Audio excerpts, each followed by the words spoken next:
So here's the thing, right? If you've been dealing with NVLDDMKM crashes on your gaming laptop for like months or even a couple years, and you've already done the whole DDU thing where you uninstall your GPU driver in safe mode and clean it all out, and then you reinstall it fresh and it still crashes, then yeah, we're not fixing this by just reinstalling drivers over and over again, because that's basically just rearranging the deck chairs on the Titanic at that point. You know what I mean. The real problem is probably sitting under the hood in something that almost nobody thinks about, and that's your chipset driver. And I'm going to be honest with you, when I first learned this was a thing that mattered, I was surprised too, because nobody really talks about it. Everyone's always just focused on the GPU driver. But here's why it actually matters and why it's probably the reason your games keep crashing. Think of it like this. Your GPU driver is like an app on your phone, right? It's super important and everyone focuses on keeping it updated. But if your phone's operating system is old and outdated, then that app can't actually function properly no matter how new the app is. And that's basically what's happening with your chipset driver. Your chipset is the middleman between your GPU and literally everything else on your laptop. It's handling the communication between your graphics card and your processor and your RAM, and it's also managing the power delivery to your GPU. And if that chipset firmware is old, like maybe it came from the factory 2 years ago or something, then it's not communicating properly with a modern RTX 4050 or RTX 4060 card. And the result is commands getting lost or delayed or corrupted, which causes your GPU to just crash with that NVL DDMKM error. And here's the thing that really gets people. You can reinstall your GPU driver 100 times, but if the foundation underneath it, which is your chipset, is broken or outdated, then you're just going to keep hitting the same wall over and over again, which is exactly what's happening to people who've done this 10 plus times already. Most people think chipset drivers are boring, right? Like they're not flashy like a new GPU driver that says improved performance or whatever. And some people even think that updating chipset drivers will slow their system down, which is actually the opposite of what happens. An outdated chipset driver causes stutters and crashes, which is way worse for performance than just keeping it updated. And then there's the laptop thing, where manufacturers ship their laptops with chipset drivers from like 6 months before you actually buy the laptop. So by the time it's in your hands, the chipset firmware is already outdated. And nobody tells you to update it because, well, most people don't even know it exists. All right, so first thing we need to do is figure out what chipset is actually on your system. And this is really simple. We're just going to open up system information and look at a couple things. So press Windows key and R at the same time. And that's going to open up the run dialog, and then just type msinfo32 and hit enter. And that's going to open system information. And what we're looking for here is actually two pieces of information. We need to know your chipset, which is listed under chipset, obviously. And we also need to know the exact model of your motherboard, because different manufacturers sometimes have different firmware versions for the same chipset.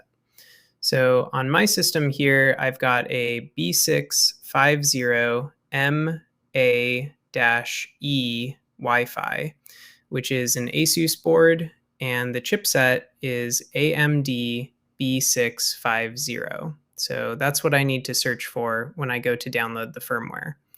And yeah, just take a screenshot of this or write it down somewhere, because you're going to need it in like 30 seconds when we actually go to download it. Okay, so depending on what board you have, you need to go to the right website. If it's ASUS, you go to ASUS support.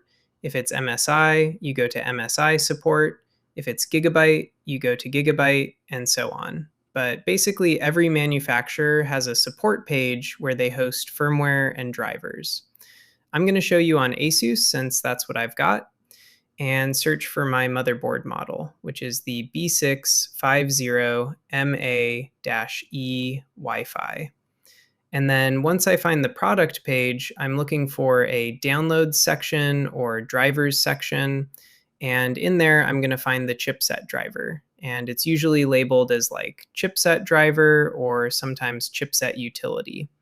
And you want to make sure you're downloading the latest version because that's the whole point of this. So on the ASUS page, I can see there's a bunch of different driver options listed. And I'm looking for the one that says chipset. And the latest one I've got here is like version whatever. And yeah, I'm just going to click download and save this to my desktop so I can find it easily. And the file is usually going to be like a zip file or an executable installer, and that's totally fine. Now, here's where people sometimes mess up. Ideally, you can't just double click this and install it while Windows is still loading background stuff and running updates and all that. So the proper way to do this is to restart the computer in safe mode. And safe mode is basically Windows running with only the absolute necessary stuff. So there's no background processes interfering with the installation. If you guys have the time and patience for it, then safe mode is definitely the way to go. And to get into safe mode, you press Windows key and R, type msconfig, hit enter, go to the boot tab, check the box that says safe mode, click OK, and then restart your computer. And when it boots back up, you'll see safe mode in the corner of your screen, and then you can just run that chipset driver installer and let it do its thing. And once the installation finishes, restart again, and in msconfig, you uncheck the safe mode box so it boots normally. But look, for me, right now, I'm just recording this tutorial, so I'm not going to go into safe mode because that would take forever. And honestly, the installation usually works fine without it anyway. But just know that if you're doing this on your own system and you want the absolute safest way to do it, safe mode is where it's at. And it's really not that hard. It just takes an extra 5 or 10 minutes to restart a couple times. Okay, so updating your chipset driver is definitely the big thing we're focusing on here. But honestly, if you've had NVLDDMKM crashes before, you probably want to do a couple other things while you're in this troubleshooting mode anyway. Because a lot of times it's not just one thing, it's like a combination of things that adds up to this crash happening. So while you're at it, you should also update your BIOS if there's a newer version available. And BIOS is literally the firmware for your entire motherboard. So it's even more important than the chipset driver in some cases. And you can find it on that same support page. But BIOS updates are a little more involved, so I'm not going to go deep into it right now. But just know that if you want to be thorough, that's the next thing to do. You also want to make sure Windows is completely up to date. Like run Windows Update and let it install everything, and then restart if it asks you to. Because sometimes there are chipset related updates that come through Windows Update as well. So you want that stuff installed before you test your games again. And then the last thing, if you've got any background programs running that might interfere with GPU stuff, like RGB control software or streaming software or GPU monitoring tools, you might want to disable those at startup just to see if one of them is actually the culprit. Because sometimes it's not the driver at all, it's some dumb program that's trying to access the GPU at the same time as your game and causing a conflict. So after you've done all that, updated the chipset driver, maybe updated BIOS, made sure Windows is current, and cleaned up any sketchy background programs, you should test your games and see if the crashes are actually gone.